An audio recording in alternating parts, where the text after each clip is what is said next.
Akhir-akhir ini, banyak banget beredar video yang bilang kalau Indonesia bakal kolaps. Ada yang bilang kita sedang mengalami krisis multidimensi, ekonomi amburadul, politik kacau, bahkan ditunggangi asing. Salah satunya datang dari channel Guru Gembul. Sebagai warga negara yang peduli sama kebenaran dan masa depan bangsa, gue pengen kasih perspektif yang beda berdasarkan data dan fakta, bukan asumsi atau narasi yang menakut-nakuti. Ekonomi Indonesia katanya anjlok? Oke, kita mulai dari yang paling sering dijadikan bahan ketakutan ekonomi. Banyak yang bilang ekonomi Indonesia lagi hancur, lagi amburadul, bahkan katanya kita udah diambang kehancuran. Tapi, bener nggak sih? Faktanya, kalau kita lihat data dari IMF dan World Bank, ekonomi Indonesia justru tergolong stabil. Tahun 2024 kemarin, pertumbuhan ekonomi kita mencapai sekitar 5,05%. Dan di tahun 2025 ini, proyeksinya tetap berada di atas 5%. Itu artinya, Indonesia masih masuk kategori negara berkembang dengan pertumbuhan yang sehat. Bandingin deh, sama negara-negara besar lain, misalnya Jerman, Inggris, atau Jepang, yang pertumbuhannya di bawah 2%. Kalau ekonomi Indonesia katanya hancur, lalu negara-negara ini disebut apa? Inflasi juga stabil. Data terbaru menunjukkan angka inflasi kita sekitar 2,5%. Ini penting, karena inflasi tinggi biasanya bikin harga kebutuhan melonjak. Tapi sekarang, daya beli masyarakat masih relatif terjaga. Nggak ada lonjakan harga beser-beseran seperti yang terjadi di beberapa negara lain. Terus, soal pengangguran. Ini juga banyak disalahpahami. Memang, pandemi sempat bikin angka pengangguran naik, tapi setelahnya, data dari BPS menunjukkan penurunan yang cukup konsisten. Per Februari tahun 2025, tingkat pengangguran terbuka kita turun ke sekitar 4,9%. Artinya, banyak orang mulai kembali bekerja, ekonomi mulai bergerak. Apakah ada masalah? Pasti ada. Namanya juga negara sebesar Indonesia. Wajar banget kalau ada tantangan kayak ketimpangan, kemiskinan ekstrem, atau korupsi. Tapi menyebut ekonomi kita kolaps itu jelas berlebihan. Karena dalam indikator ekonomi makro, kita masih jauh dari situasi krisis. Coba deh lihat ke belakang.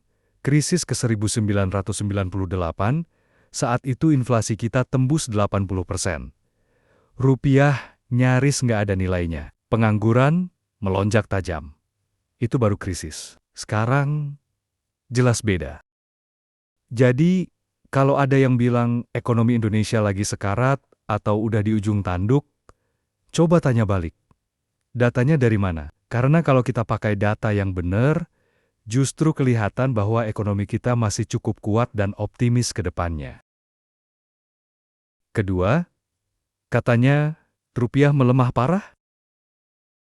Sekarang kita bahas soal pat rupiah. Banyak yang bilang, lihat tuh rupiah makin lemah.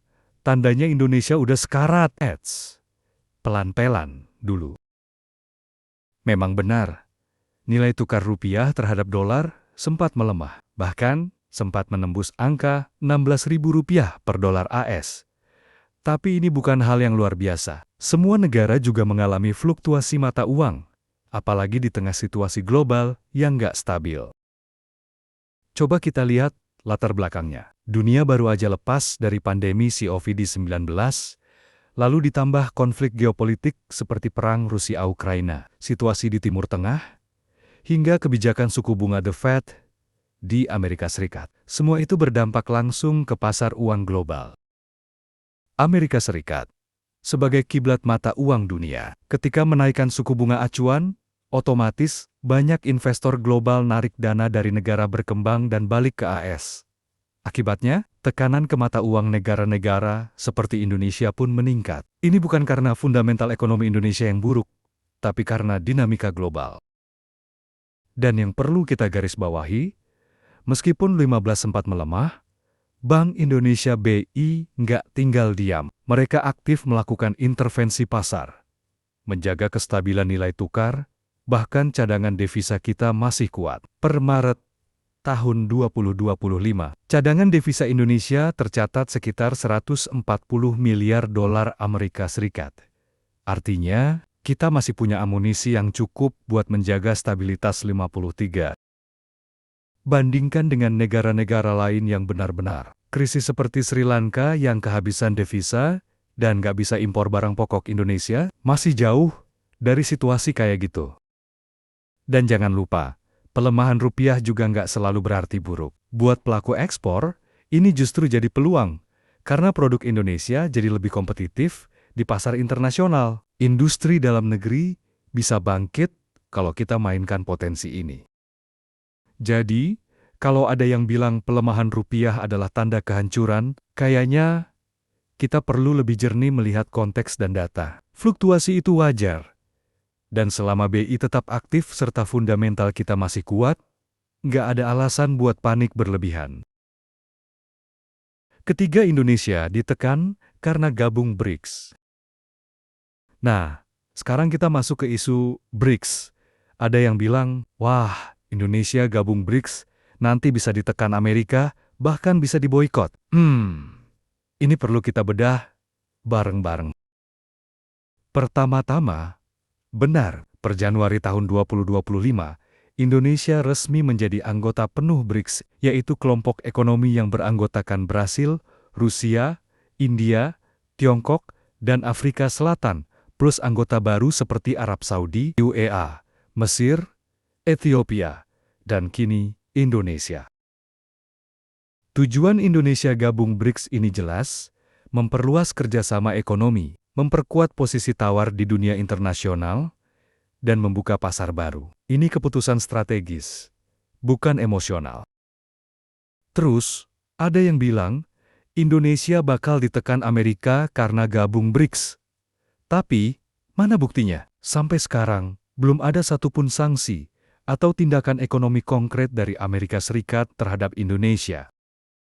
Yang sempat muncul adalah ancaman tarif dagang dari Amerika, tapi itu lebih ke reaksi politik jangka pendek yang biasa banget dalam dunia diplomasi. Hal kayak gini juga pernah dialami negara lain. Contohnya, Brasil dan India udah lama gabung BRICS, tapi tetap punya hubungan dagang yang sehat dengan Amerika. Mereka bahkan rutin ekspor ke AS tanpa masalah berarti. Dan jangan lupa, Indonesia itu negara strategis di kawasan Asia Tenggara. Amerika juga butuh kita untuk stabilitas kawasan dan kerjasama ekonomi. Jadi, kalaupun ada gesekan politik, itu belum tentu berujung pada sanksi atau tekanan nyata. Justru dengan gabung BRICS, Indonesia bisa punya lebih banyak alternatif dalam menjalin kemitraan. Kita bisa perkuat posisi tawar di forum global. Nggak hanya tergantung pada satu blok besar seperti Barat. Intinya, jangan buru-buru panik. Diplomasi itu dinamis. Yang penting, kita tetap jaga kepentingan nasional dan main cerdas dalam pergaulan internasional. Gabung BRICS bukan berarti anti-Amerika, tapi bentuk diversifikasi strategi luar negeri kita. Kita hidup di zaman informasi, bro. Jangan telan sentimental semua video yang kelihatannya intelektual, apalagi kalau isinya penuh narasi ketakutan. Cross-check data, baca dari sumber resmi, jangan cuma ngandelin teori konspirasi buat dapat views. Indonesia punya tantangan, iya. Tapi kolaps, jauh banget. Bangsa ini masih berdiri kuat dan terus maju.